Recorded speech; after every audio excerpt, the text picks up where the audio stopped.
First things first, Alma, how are you? I'm very great. You know, the festival season started today. This was the first festival that we've done this summer. So I think the whole band is kind of excited. Everybody was very like jumping around and very much energetic. So yeah, I'm very happy. You know, I love festivals and it's a huge festival. I always wanted to come here and now I'm performing here. So I'm very happy. Is your mindset different when you do these festivals in comparison to kind of normal shows or?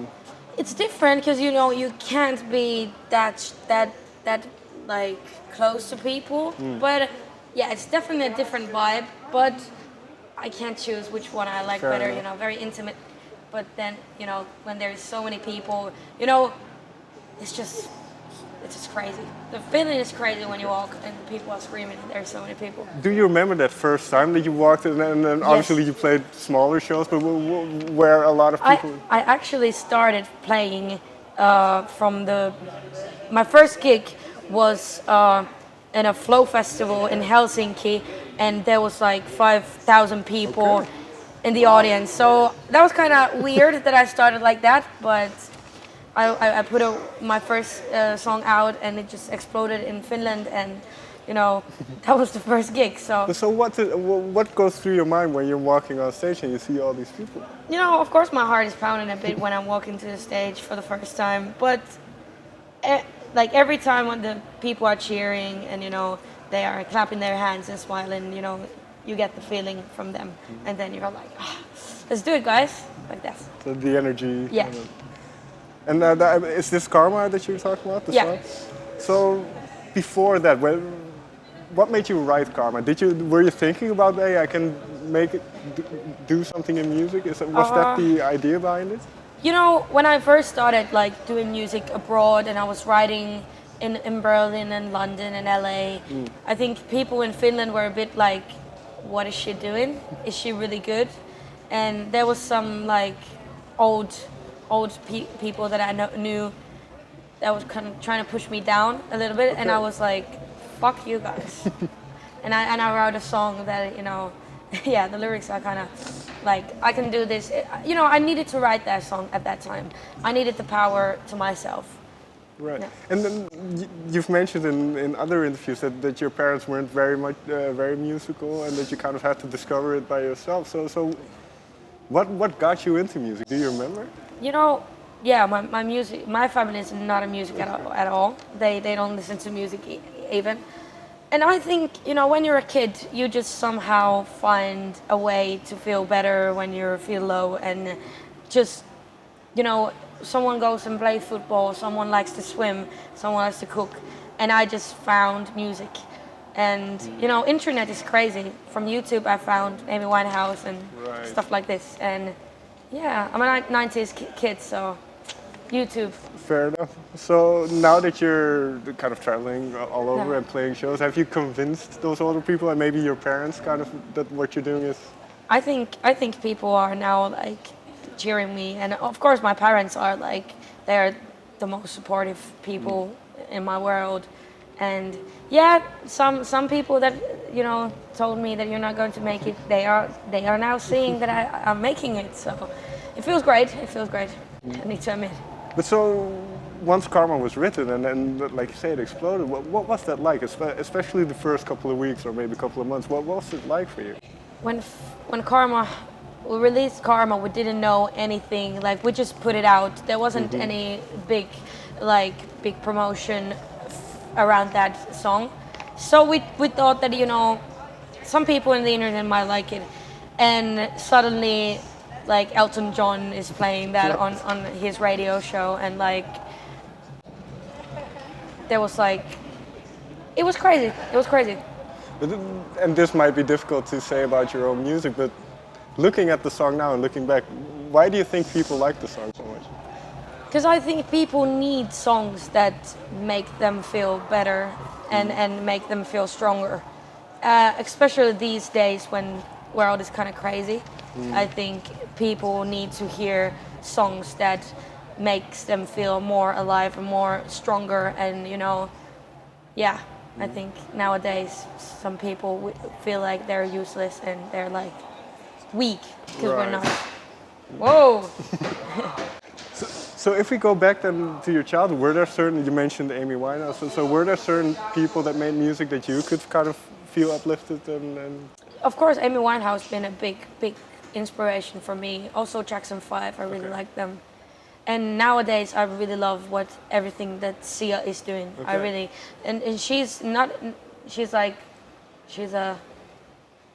great songwriter, and I've been following her career. And well, you mentioned kind of you wanted to write songs that empower people a little bit, and so with Chasing Highs, what kind of what's the idea behind the song? That was a very kind of. I always write songs about what's inside my head, and I think I was in Berlin. I kind of like lived in Berlin for 1 year, and Berlin is a party place, and I was working there and partying a lot, and then I was in a club and I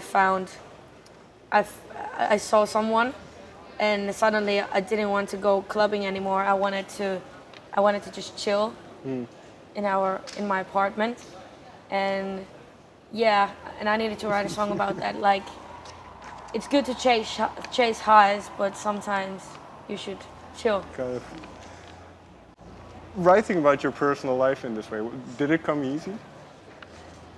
Yes. I'm 21 and I'm experiencing a lot of things. So my head is full of stories. So it's kind of easy to, at least now, I'm enjoying it, because I know someday I'm like, I don't have nothing in my head. But nowadays, it's very easy to me to. But then to share kind of your ideas with people, and obviously in this day and age with social media, everybody has an opinion about everything. And so what is that like for you when you write a song and you think, oh, maybe... I try to not think about when I write songs what people are going to think about them. Because if you think just what other people are going to think about it, you're not going to get anything good out of anyone. I don't read comments. I don't think about that much. Is someone going to like it? If I like it, then I think my fans are going to like it also. And so that I assume you're now working on a debut album. So knowing that people will hear it and knowing that people will listen, what is your approach to the album? Yeah, my first debut album. I'm definitely making it. I'm going LA in a couple of days. I'm gonna work and write there, and it's a big process. I need to admit, and I want to make it perfect, and I would like to give them like very intimate songs and very like personal stuff. Very personal stuff, and like kind of like diary about my life, what's been going on and what's happening now, what's happened earlier when I was younger, and just like songs about myself, kind of knowing who I am. Is there maybe one song or maybe one idea that you can share of when you thought, I'm going to make an album, this definitely has to be on it, this is something I've been thinking about for a long time? There's many themes that I want to bring. I could say that there's definitely some, like, when I was younger, having a little bit hard time. There's definitely some themes about that, but also very much the life that I'm living now. Sure. Partying in LA with like Charlie XCX and like kind of famous people and like both things. But that's very interesting then, because you say you kind of had a hard time growing up here and there. And then within, I don't know what, but within a couple of years, you're in LA and partying with people you saw on television. So what is that like? How do you? Yeah, I think from Helsinki, my little country, to LA, I think, that's going to be the album, about how I grew up in Helsinki and how suddenly in a year I'm in LA doing crazy things with crazy famous people. It feels crazy, of course. Is the music industry as you expected it to be? I didn't kind of have expectations because I didn't know anything about music business abroad. I just know what it's like to But also, of course, it's loads of hard work. It's harder work than I ever knew. And yeah, you need to do sacrifices, but it's still fun. Finally, then, with you mentioned you're working on your debut album, and where's the ambition? Where do you? I don't like the question. Where do you see yourself in 10 years? But what kind of drives you? What motivates you?